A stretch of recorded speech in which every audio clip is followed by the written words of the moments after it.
So today we will study about hydrostatics. Do you know what do you mean by hydrostatics? Hydrostatics means fluid at rest. So to know about the hydrostatic completely, we have to first know what is fluid. What is fluid?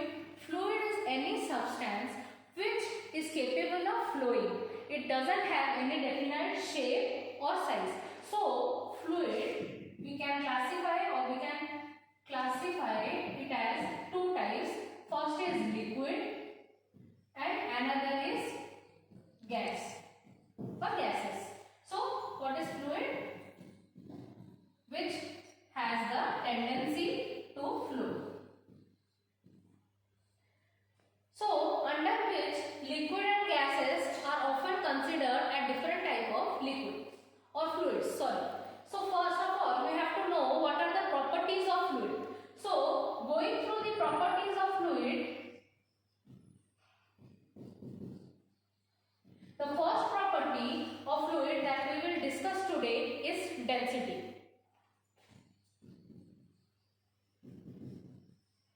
What is density? Density is often written by a symbol called rho, which means we can define density as the ratio between the mass of the fluid to its volume of the fluid is known as density. So, rho is equal to mass of the fluid by volume of the fluid.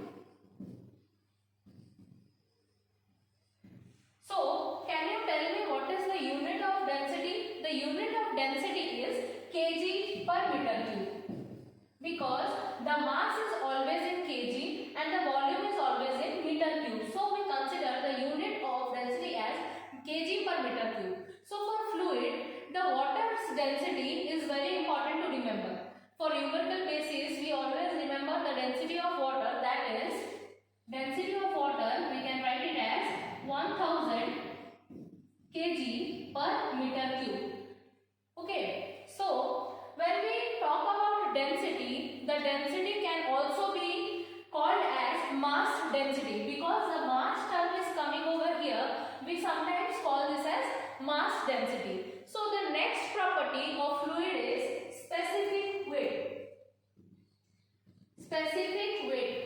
The next property of fluid is specific weight, which is denoted by a symbol called small w.